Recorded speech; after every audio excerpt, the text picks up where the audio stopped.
We gaan praten over Willem Holleder en dat doen we met 4 gasten.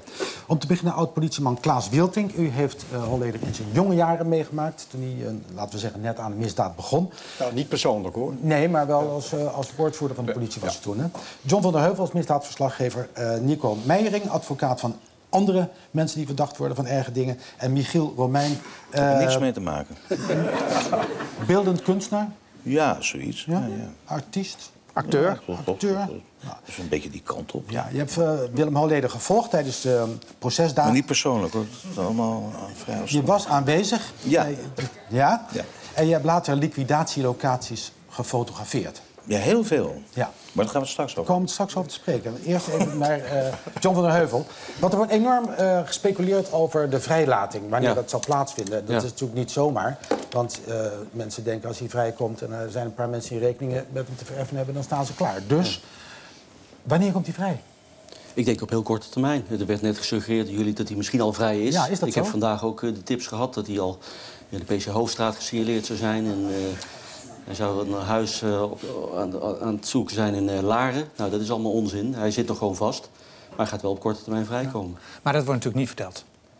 Nee, en hij heeft daar zelf ook geen enkel belang bij en gevoel bij om daar nou een soort persconferentie voor de deur te gaan geven of zo. Ja. Dus hij zal in een gesloten busje de gevangenispoort verlaten.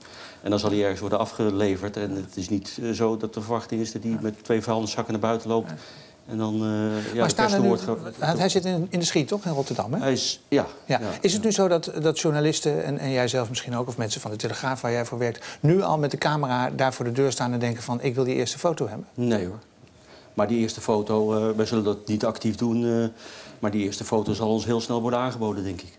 Nico Meijering, dat is vanmiddag al gebeurd. Dat is vanmiddag al gebeurd? Ja. Wat is gebeurd? Nou, iemand bood ons een foto aan waar Holleder met een Excel Zenge op te zien zou zijn. Vanmiddag aan de koffie. Ja? En nou goed, hij zit dus nog gewoon vast. Maar dat, het wordt nu al een soort foto. Ja. Hij wordt nu al een soort Elvis, zeg maar, die overal straks gaat opduiken. Ja. Nico Meijering, advocaat van we zeggen collega's van Holleder. Wat zou je hem aanraden naar het buitenland te gaan? Nee, ik zou niet weten wat ik hem aanraad. Dat laat ik toch maar even aan mijn collega's over. Ik bedoel, ik verdedig hem niet. Mm-hmm. En collega's zijn inderdaad mede-verdachten. In ieder geval in het passageproces, het grote liquidatieproces die ik verdedig. Maar ik ga me maar even niet op het terrein van adviezen geven aan meneer Holleder. Nee. Dan krijg ik morgen weer allerlei boze brieven van collega's die zeggen van dan moet je niet opkomen op dat terrein. Meneer Wilting, is het nou zo dat als Willem Holleder vandaag, morgen of over een paar dagen naar buiten komt, dat hij dan meteen vanaf dat moment door de politie wordt gevolgd? Dat hij wordt afgeluisterd en dat ze weten waar hij zit en waar hij verblijft? Ik weet zeker dat ze hem zullen blijven volgen.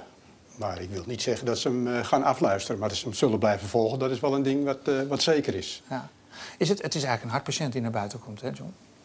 Hij is natuurlijk verzwakt. Niet alleen fysiek, maar ik denk ook zijn positie in de onderwereld zal verzwakt zijn. En het is helemaal aan hemzelf in hoeverre hij ambieert om die positie weer te gaan verwerven. Ja. En zo ja, of hij dat op een hele snelle manier zal gaan bereiken. Want hij heeft geen huis, neem ik aan. Het is niet zo dat hij zegt, hij woont daar en daar, gaat naar huis en hij heeft een vrouw, kinderen en ze leven nog lang en gelukkig. Nou ja, dat is een punt wat voor hem natuurlijk best lastig is. En terecht stel je de vraag, ja, wat gaat hij doen? Moet hij weer gewoon in Amsterdam gaan rondrijden, wat natuurlijk wel zijn stad is. Het is echt, voor zijn arrestatie Amsterdam kende hem, maar in de periode daarna is hij natuurlijk echt een bekende Nederlander geworden. Dus het zal best lastig zijn voor hem om straks weer een enigszins normaal leven te gaan leiden, voor zover hij dat al ooit geleid heeft. Maar nu heb je natuurlijk te maken met het feit, al kom je in Maastricht of op Terschelling of waar dan ook, iedereen kent Willem Holleder. Jij hebt een telefonisch interview met hem gehad toen hij al in de gevangenis zat. Voor een van jouw misdaadprogramma's. Laten we even kijken naar een fragmentje. Ja. Ik zit er nu bij geboeid en noemen we het op. Maar nogmaals, ik wil niet te veel ingaan over de situatie hier, want dan krijg ik misschien nog meer problemen. Wat voor mij heel erg belangrijk is, ik sta zelf al vanaf pakweg 98 op een dodenlijst. En het enige wat ik gedaan heb is mij even verstoppen en noemen we het op. En voor de rest, ja. Ja, die dodenlijsten. Staat hij op een dodenlijst, denk je? Nou, er is natuurlijk geen fysieke dodenlijst van 1 tot en met 10. En dat is een verhaal wat een beetje eigen levens gaan leiden. Maar hij heeft natuurlijk wel gewoon vijanden die wel niet zo hele prettige plannen met hem hebben. Dat weet hij zelf ook. En dat is ook de reden dat hij ook op dat vlak wel zijn nodige maatregelen zal nemen, verwacht ik. Welke? Nou ja, beveiligingsmaatregelen. Dat kost geld. Dat kost geld. En de vraag is natuurlijk in hoeverre hij dat nog heeft. Hij heeft natuurlijk justitie wil graag geld van hem zien. Er is een ontnemingsprocedure tegen hem gestart van 17 miljoen. Dus dat maakt hem voor hem ook al niet heel erg makkelijk om open en bloot met geld te gaan lopen smijten. Want dan krijg je natuurlijk toch al snel de vraag van hoe kom je daaraan. Maar beschermende maatregelen kosten geld. Jezelf weer een positie verwerven in de onderwereld, dat kost ook geld. En de vraag is ook, op het moment dat je geld hebt uitstaan... want zo gaat het natuurlijk vaak in de onderwereld. Als je vastzit, kan je dat niet innen. Mensen gaan ook over het algemeen niet zo snel betalen als iemand vastzit. Dus nu komt hij vrij. Ja, hoeveel power heb je dan nog om eventueel uitstaande geld te innen? En hoe vervelend vinden die mensen dat weer als dat Ik denk toch dat ook door politie en zeker ook door justitie nu met een man... Er zal met Holleder over gesproken worden van hoe gaat het nu straks? Want het zou natuurlijk ook voor justitie en politie niet prettig zijn... wanneer Holleder eventueel toch omgelegd zou worden. Ja. Dus ik neem aan dat ze daarover gaan praten. Je hebt het nu wel over geld, of er eventueel geld gekost. Het zou best kunnen zijn dat hij op een of andere manier zelfs bescherming krijgt... vanuit de justitie of vanuit politie. Vindt u niet bijzonder dat hij eigenlijk niet voor dat liquidatieproces is aangehouden? Of wordt... Nee hoor, dat vind ik volkomen begrijpelijk. Nee, dat heb ik gelezen ook. In een, misschien kun je nog even kort, want dat vind ik wel interessant... waarom je het begrijpelijk vindt dat hij daar niet voor wordt aangehouden. Er is nu natuurlijk de keuze voor het Openbaar Ministerie geweest. Even helder maken. Hij heeft dus gezeten voor afpersing. Ja. Nu komen er liquidatieprocessen waarbij ook hij te boek stond als verdachte van diverse moorden. Ja. En daarvoor wordt hij, althans vooralsnog, niet vervolgd. Ja. Komt hij niet voor de rechter. En dan zegt ik weet het ook eigenlijk wel, want ik heb de column van John, die lees ik altijd braaf iedere maandagochtend. En ik heb 2 weken geleden heb ik erin gelezen. Dat vond ik wel een hele interessante analyse. Dat John het terecht vond dat hij niet wordt gearresteerd voor het liquidatieproces. Mm-hmm. Want ik vind dat namelijk ook terecht als ik kijk naar wat er aan bewijs is. Maar wat ik ook wel tegelijkertijd heel bijzonder vind, is dat... Dino Soerel, iemand die u verdedigt? Ik verdedig die, tezamen met mijn collega's. En we verdedigen nog enkele mensen in het proces. Maar met name inderdaad Dino Soerel. Als we kijken naar wat er aan bewijs ligt... dan ligt er tegen Holleder meer bewijs dan tegen Soerel. En nogmaals, ik vind nog steeds dat, als ik kijk naar het bewijs... dat meneer Van de Heuvel bijvoorbeeld terecht heeft geanalyseerd... dat het te weinig is om Holleder aan te houden. Alleen dan is het volslagen onbegrijpelijk dat Soerel al hier 1,5 jaar voor dit proces vastzit. Mm-hmm. Omdat ook, en daarom vond ik het zo interessant wat je had geschreven...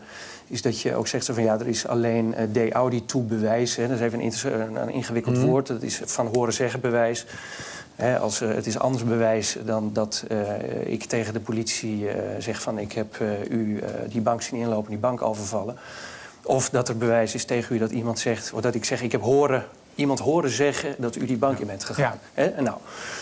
En het punt is dat, en daarom vond ik het zo interessant dat je dat geschreven had... en ook interessant om vandaag met je aan tafel te zitten... dat is dat je zei van er is alleen de audito-bewijs tegen Holleder. De grote grap is het eigenlijk helemaal niet... maar het opmerkelijke eraan is dat juist tegen Holleder... en dat is nu bekend geworden, en dat is heel recent bekend geworden... want dat is achtergehouden al die tijd... heeft de kroongetuige Peter Laes, die heeft direct Holleder beschuldigd. Die heeft gezegd, ik heb met hem gestaan... En hij heeft toen met een handlanger van mij... heeft hij gezegd, je moet eerst Houtman... hij heeft het anders gezegd, maar je moet eerst Houtman gaan vermoorden. Ja. Maar dat is al naar buiten gekomen toen Holleder... al maanden, ik geloof 1,5 maand of 2 maanden geleden. Dus er was alle kans om dat alsnog in te voeren. Maar het punt is, het is eigenlijk heel simpel. Ja. Ik denk als een aantal jaren eerder waren geweest... en ditzelfde materiaal had op tafel gelegen... dan had het Openbaar Ministerie waarschijnlijk wel tot vervolging overgegaan. Alleen, er speelt nu terecht wat Nico Meijer zegt... een groot liquidatieproces, wat overigens helemaal niet zo voorspoedig verloopt. Nee. Althans voor het Openbaar Ministerie. En het OM durft op dit moment denk ik even niet aan om Holleder... op basis van dezelfde verklaringen van deze meneer Lacerpe, de kroongetuige... voor de rechter te brengen. Nee, en daar kan ik me iets bij voorstellen. Want de man heeft uitgebreid verklaard over alles en nog wat. Mm-hmm. Overigens is die verklaring nog steeds niet door de rechter als onzin bestempeld. Hij staat nog wel steeds gewoon in de banken daar als kroongetuige. En, maar dat ben ik maar als de rechter straks over een paar weken zou zeggen... van die verklaringen van kroongetuigen, meneer Lacerpe, zijn niet bruikbaar... ja, dan zou natuurlijk... Maar meneer Meijer heeft zich dan afgerond voor zijn cliënt... Nee, maar dan laat je dus iemand lopen. Nogmaals, ik zeg het nogmaals, hè, als ik kijk naar bewijs, maar bijvoorbeeld jij... Niet te vaak nogmaals dingen zeggen, want daar hebben we te weinig tijd voor. Nee, oké, maar jij hebt... maar net zoals de politie, justitie, zeg jij ook van die kroongetuige staat recht overeind. Als je dat dus serieus neemt, met het meer bewijs wat er dus tegen Holleder ligt... Hè, want hij is bijvoorbeeld ook in het Kolbak-proces wat u heeft gevolgd... daar is hij voor veroordeeld. Nou, er zijn ook verklaringen tegen hem afgelegd. Als je dat dan ziet, dan laat je toch als justitie niet iemand lopen... en je laat iemand anders waar minder tegen is, die laat je dan zitten. Dat kun je toch aan niemand meer uitleggen. Kun je toch ook aan de samenleving niet uitleggen. Dus dat is het punt. Dan kom je weer terug bij jullie eerste vraag eigenlijk. Wat gaat er met Holleder gebeuren? Nou, hij blijft verdachte. Ja. Dus hij gaat wel de cel uit, maar hij blijft verdachte. Dus dat betekent ook dat hij gevolgd blijft worden. Hij kan vrij reizen. Maar hij kan vrij. Het hangt er vanaf welke afspraken helemaal met hem gemaakt worden. En er is iemand die gezegd heeft... hij heeft de opdracht gegeven om Houtman en Van der Bijl te vermoorden. En hoe leggen ze dat ook uit aan de nabestaanden? Dan zeg ik nogmaals... Ja, ik mag het niet meer zeggen. Ja, nee. Maar zo iemand laat je dan lopen. Ik denk terecht als ik kijk naar het bewijs. Want deze kroongetuige is volgens mij niet bruikbaar. Maar dit heeft wel gezegd. De vraag is, hebben justitie gefaald? Nee, je kunt niet zeggen dat justitie gefaald heeft.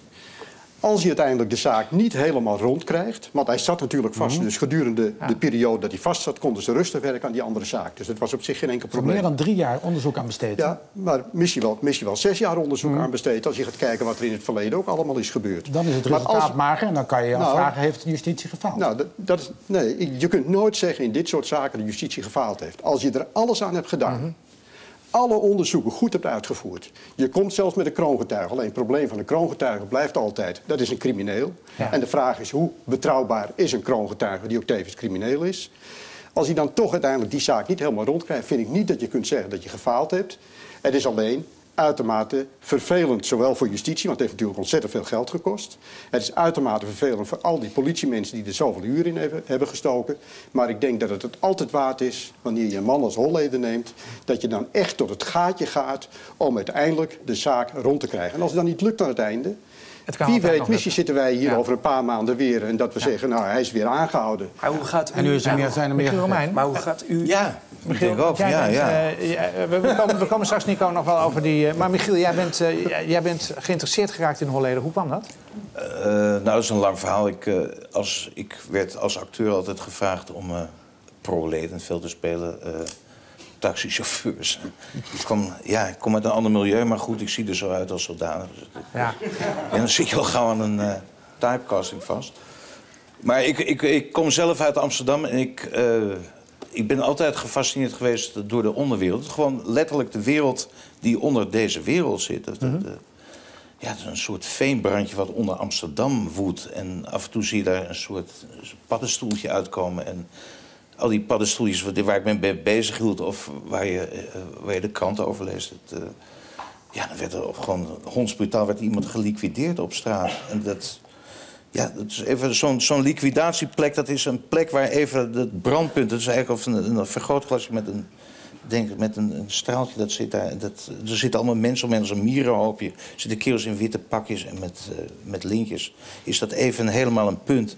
En na een uurtje, 2 uur, of misschien ook wel langer... wordt dat weer opgeheven. En dan blijft daar een plek en dan lopen weer mensen langs. En dat is gewoon het leven gaat door. En denk dat is toch een plek waar iets gebeurd is. Je hebt daar een project van gemaakt? Ja, al heel lang. Er liggen wat van de foto's hier. Dat zijn plekken. De plekken heb jij gefotografeerd. Ja. De directe plek van de liquidatie. Hoe lang bijvoorbeeld nadat zo'n liquidatie had plaatsgevonden? Het aardige was, ik heb ooit eens een scène met Jiske Vet, u allen bekend... hebben we een keer een liquidatie gespeeld. Ik ben een man die schiet... Iemand met dat lange haar en met dat grote geweer. Zo Henk Bakker. Zoals wij voor je kloten schieten van godverdomme. En bam, en dan boem, de man dood. En het eindigt met iemand die daar op de grond ligt met van die nummertjes erbij. En het aardige wil dat 3-4 weken later werd 300 meter van die plek werd Cor van Hout doodgeschoten. Bij de Chinees. En toen dacht ik, kist in godsnaam, dat is een lullige plek daar ergens in Amsterdam. En daar is mijn aandacht gewekt. En toen heb ik dus uiteindelijk dat gewoon als een soort postzegelverzameling heb ik dat bijgehaald. Het begon dus met Cor van Hout, waar hij met zijn hoofd gelegen heeft. En uiteindelijk dus alle hingsten, kleppers Enstra, noem maar op. En hoe ging dat? Is dat meteen op het moment dat jij hoort van een liquidatie... pak je je fototoestel en vloog je naar die plek? Nee hoor, dat zit er ook wel een paar dagen eroverheen. Maar het wonderlijk is hoe keurig die mensen daar ook met die witte pakken staan. De bloedspettertjes en de hersens liggen vaak nog gewoon op de plek. Maar dan ook weer gewoon de mensen over. Maar goed, dat is mijn fascinatie is gewoon de plek als een soort... Maar je bent ook naar het procesdagen geweest van Holleder. En had je iets met die man? Keken jullie elkaar aan? Ik kom dan gedeeltelijk uit het theater. En ik heb er wel wat voorstellingen in mijn leven gezien. En denk, ja, maar het is toch... Wat je daar ziet, het is een koningsdrama. Het is een... meneer Meijering, die mensen die weten allemaal hoe dat zit. En ik bedoel, het is als je die heren daar bij elkaar ziet, een soort pressure cooker. Er zit meneer Ros en er zit Moppie en er zit Holleder en er zit... noem ze maar op. En denk je, ja, maar ik zit als een soort aquarium te kijken naar de grootste criminelen van Nederland. Die daar ook met die een beetje te praten. En er wordt dan wel gezegd, ja, maar u bent wel verdacht van dat u de barbecue-moorden, meneer Moppie. Of nee, meneer Remmers. Dan denk je, ja, die zit dan met die advocaat. Denk je, ja, maar hij heeft het toch wel gedaan volgens mij. Maar het blijft een mysterie wat zich afspeelt in deze mierenhoop. Keek Holleder jou aan? Was er sprake van herkenning? Ja, toen ben ik ook niet meer geweest. Oh ja? Maar je hebt je wel laten... Moet wel een geintje blijven. Je hebt je wel laten inspireren, want we hebben een fragmentje... waar je zo een proleet speelt, zou ik maar zeggen. Ja, dat is heerlijk. Doodgezet heb ik verloor.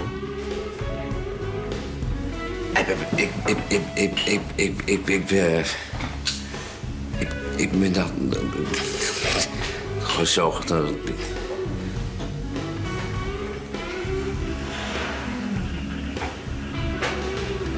Nooit gezegd dat ik een lul was.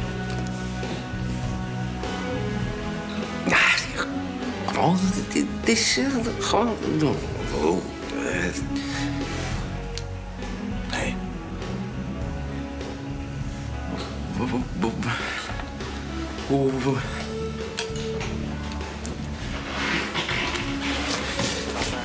Lul. Ja.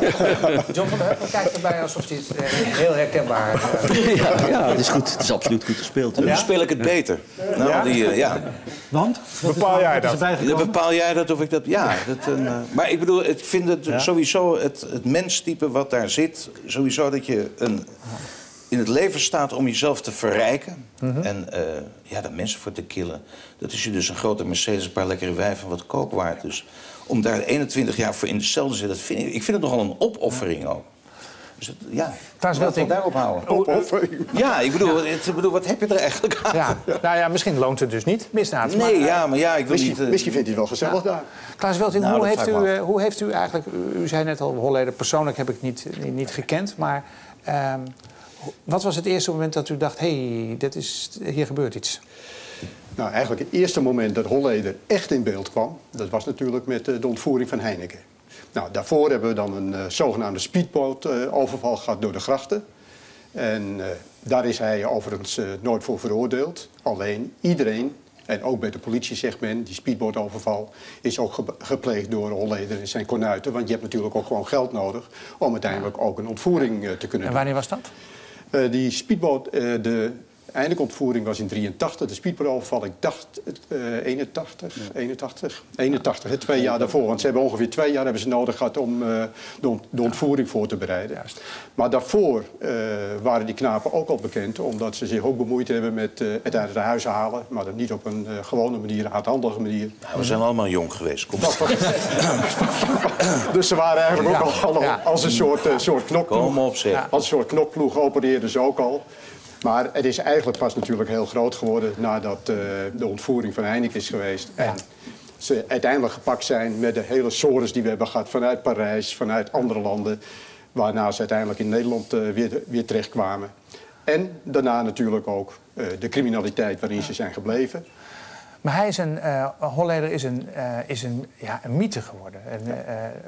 Er zijn zelfs mensen die graag Willem Holleder wilden zijn. Er zijn mensen die hebben mokken gemaakt met de naam van Willem Holleder... of de beeltenis en t-shirts en wat dan ook. Laten we even kijken naar een paar fragmenten... waardoor het misschien ook komt dat deze man een mythische figuur werd. Ik ben juridisch niet onderlegd, dus ik weet er verder niets van. Op het moment dat je realiseert dat mag ik zeggen, de Holleders en de Van Houten gezien worden toch met een soort verholen bewondering. Zo'n misplaatste genegenheid van, kijk eens, dat zijn toch de gesjochte jongens, de Amsterdamse lefgozers, dat je dan niet meer een juist beeld hebt. Want het zijn inderdaad de mensen die meedogenloos zijn.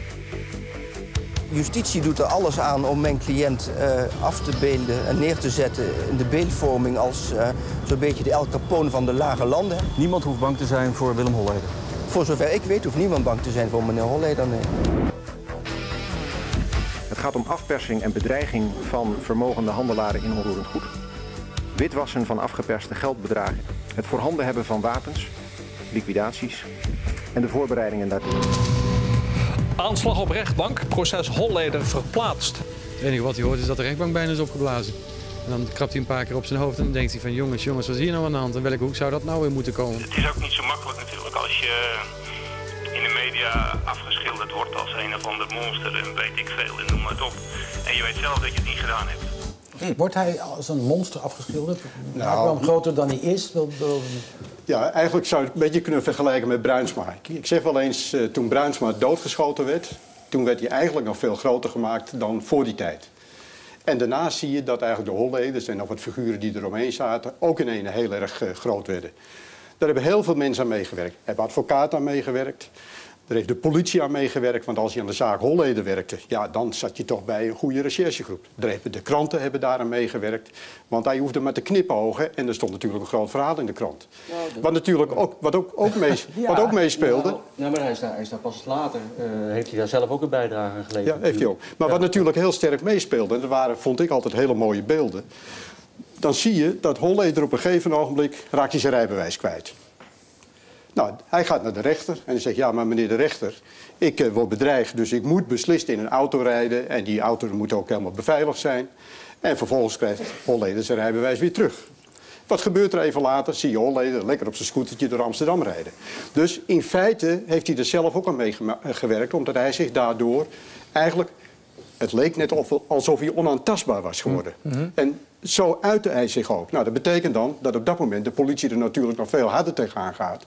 Want je kunt het niet hebben in een samenleving waarin wij leven, dat er mensen zijn die zichzelf onaantastbaar waren en vervolgens maar dingen kunnen doen die ze eigenlijk zelf willen. Het Pietje Bel gevoel, hij wordt toch ook gekoesterd aan. Ja, maar wat ik heel erg blij mee ben, maar daar heb ik in de vorige uitzending al gezegd, waar ik heel blij mee ben, dat als ik naar de Heineken film ga kijken, dat in elk geval er heel veel weer van afgepeld is. En dat, nou, van het Pietje Bel gevoel en van de grote man die eigenlijk alles zichzelf kan veroorloven. Dat is toch een beetje door die Heineken-film is dat gelukkig een beetje afgepeld. En daar ben ik wel blij mee. John van der Heuvel, er zijn een hoop mensen geliquideerd. Ja. Er zijn veel namen, er vallen veel namen. Pietje Bel gevoel blijft niet zo overeind daardoor, toch? Dus de Pietje Bel is wel weg nu. Maar je kan ook denken, en misschien is dat ook wel gedacht, als al die mensen dood zijn en hij niet, dan is hij misschien wel degene die het gedaan heeft.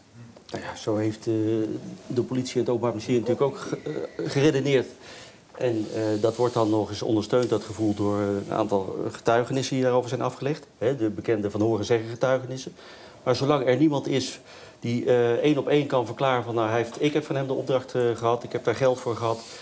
Daar bestaan misschien afgeluisterde telefoongesprekken over, ander technisch bewijs. Ja, is dat bewijs dus niet te leveren en dan gaat hij vrij uit. En dat kunnen we met z'n allen heel vervelend vinden. Ja. En dat is niet anders. Nee, maar ik snap wel jouw punt. Ik mag niet in herhaling vervallen, maar wat jij zit hier namens jouw cliënt. Nee, maar zal ik even reageren? Nee, mag ik het even uitleggen? Nou, ik mag van je doen reageren nu. Nee, maar kijk, je zegt zelf, jij herhaalt het nu weer en er zitten een hoop mensen hier naar te kijken. En voor heel veel mensen is het ook niet meer uit te leggen. Je herhaalt het nu weer, dat je zegt van zolang er niet iemand is die 1 op 1 zegt, hij heeft mij gevraagd. Nou, dat is dus nu precies wat er de afgelopen weken naar voren is gekomen. Peter Lacerpe heeft dat gezegd. Ja, de getuige in deze zaak. En dat geldt dus in dit geval niet voor mij. Heeft hij nog een positie in de onderwereld? Als hij daaruit komt, heeft hij nog vrienden? Kan hij weer een status opbouwen? Of heeft hij die nog? Of is een aantal vrienden of mensen die tot zijn kamp werden gerekend, die zijn dood. Iemand als Stanley Hillis bijvoorbeeld, er zijn mensen aangehouden. Dus die zitten vast. En dan bedoel ik Zoël. Overigens is het wel apart dat, en dat zegt denk ik ook wel iets over zijn invloed, en daar weet Meijering denk ik ook wat een en ander van, dat met name mensen die tot zijn groep werden gerekend, bij de rechtercommissaris onlangs verklaring hebben afgelegd dat ze eigenlijk al in 2005 afstand hadden genomen van Willem Holleder. Dus die behoren niet meer tot zijn... Die behoren niet meer tot zijn... Heeft hij nog iemand over? Is er nog iemand... Heeft hij nog vrienden? Ja, hij zal ongetwijfeld vrienden hebben, maar heeft hij vrienden met wie hij nog iets kan opbouwen? Ja, precies.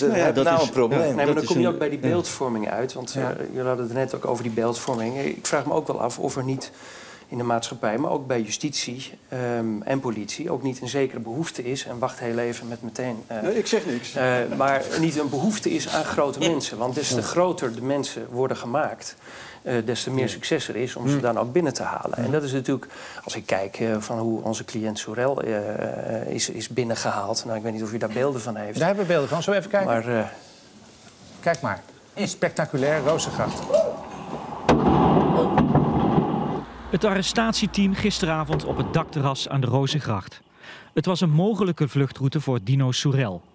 De politie had een gouden tip die wees naar de 4e verdieping van dit pand. Dino Sorel bood geen weerstand bij zijn arrestatie. Hij had op dat moment ook geen wapens in zijn bezit. Ja. Wat wilde u over dit beeld zeggen? Nee, dit gaat natuurlijk alle perken te buiten. Als je iedereen op deze manier gaat aanhouden. Wat je dus ziet is dat men, de dag daarna werd er gezegd... Dit was geen vuurwapengevaarlijke verdachte. Dit was toch geen kruimeldief? Die van ernstige strafbare feiten. En dan alle camera's erbij. Gebeurt het iedereen die met... Nou, en dat gaat natuurlijk te ver om dus aan het hele volk te laten zien dat deze meneer, die dan zo'n grote boef is, waarvan de volgende dag werd gezegd, we got him. Een verwijzing naar Saddam Hussein, dat hij dus een massamoordenaar is. Maar daar is dus kennelijk daar behoefte aan om succes. Dan... Ja, het succes daarmee Mag ik nog één ding aan de orde stellen, anders vergeten we dat. Heeft hij nog miljoenen ter beschikking? U heeft het nu weer over de Holleder. Ja, dat is leuk dat je het zegt. Ja. Zo. Nee, er zijn hij heeft natuurlijk nog vorderingen uitstaan. En, die heeft hij ook getracht te incasseren. En daarvan heeft het Openbaar Ministerie na de hand gezegd en is bewezen geacht dat dat afpersing was. Ja. Nou ja, de vraag is of hij dat geld nu nog gaat terughalen. Ik denk dat hij niet heel veel geld in contanten heeft. En dat denk ik niet alleen. Ook mensen die dat milieu goed kennen. En wat ik aangeef, er ligt een ondernemingsvordering van 17 miljoen. Ja. Dus hij zal niet heel makkelijk geld kunnen gaan uitgeven. Dat zal altijd via schrijven moeten gaan. Het kan dus zijn dat er nog steeds vijanden van Holleder zijn. Zijn er ook mensen die doodsbang zijn nu Holleder vrijkomt? Dat denk ik wel, ja. En die zitten natuurlijk wel te kijken van, wordt dat weer een grote angstfactor? Wordt dat weer iemand met macht? Of is zijn rol uitgespeeld? Is daar iets over te zeggen? Of de mensen die bang voor hem zijn? Of zijn rol is uitgespeeld of dat het een factor met macht wordt? Nee, dat is heel lastig in te schatten. En ik ben wel met Meijering het eens dat we hem eigenlijk nu wel een beetje de kans moeten geven. Dat klinkt misschien gek uit mijn mond. Maar om zijn leven proberen op te pakken. En als hij heel verstandig is, dan gaat hij inderdaad die luwte zoeken. Dan mijt hij in eerste instantie Amsterdam. Dan gaat hij misschien tijdelijk even in het buitenland zitten. Dat zou dan het advies zijn wat Meijering niet wil geven, maar wat ik hem wel zou willen geven. Om even die hitte van zijn stad te vermijden. Hij heeft ook hartkwaal, hè? Dus, Ja, nou goed, dat is misschien ook iets wat een rol speelt. Ja, en dan gaan we zien wat zijn toekomst hem gaat brengen. Ja, ik zou toch even willen inhaken op wat Meijering zegt. Dat de politie gewoon grote mensen nodig heeft. Dat is natuurlijk onzin. Als hij een grote is en er gebeuren allerlei dingen zoals er ook gebeurd zijn, dan is het natuurlijk logisch dat politie en justitie er alles aan zullen doen om zo'n man te pakken te krijgen. Ja. Dus uiteindelijk de grote mensen die bepalen zelf of politie en justitie... En wat is er dan eerst? Iemand waaruit het bewijs blijkt dat hij groot tussen aanhalingstekens is. Of wordt hij eerst groot gemaakt en gaan we op die manier dan iemand etaleren, zoals hier is gebeurd? Uiteindelijk maakt hij zichzelf groot. We hebben het nu over Holleder of over Sorel? Nee, over Holleder. U heeft het over Holleder. Ik had het over mijn cliënt. Hij maakt zichzelf groot. Al een beetje zo. Hij maakt zichzelf groot door datgene wat hij allemaal heeft uitgespookt. En de wijze waarop hij opereert en de wijze waarop hij opereert in de samenleving en zichzelf laat zien. Ja. Okay. Maar als je het dan hebt over mensen die ermee bezig zijn, is de media, maar is net zo goed natuurlijk ook de advocatuur. Ja, denkt u dat onze samenleving er gevaarlijker op wordt als Holleder nu weer terug een deel uitmaakt van deze samenleving, of niet? Nou, ik denk in elk geval voor de gewone mensen maakt het helemaal niets uit. Misschien dat Michiel Romein wat meer moet gaan fotograferen weer, of niet? Ja, er zal een nieuw jachtseizoen komen als ik het zo hoor. Nou, de meeste mensen zijn natuurlijk inmiddels al dood. Nou, nee hoor, dat moet je niet... jij kent er nog een paar? Goed, we gaan niet verder koffiedik kijken. We zullen het merken. Misschien duurt het nog een paar dagen, misschien duurt het wat langer. We hebben gesproken over de op handen zijnde vrijlating van Willem Holleder. Ons ooit vertoond als een groot crimineel en de man die vele liquidaties op zijn naam heeft staan. Maar dat is tot op heden niet bewezen in ieder geval. Wij danken onze gasten.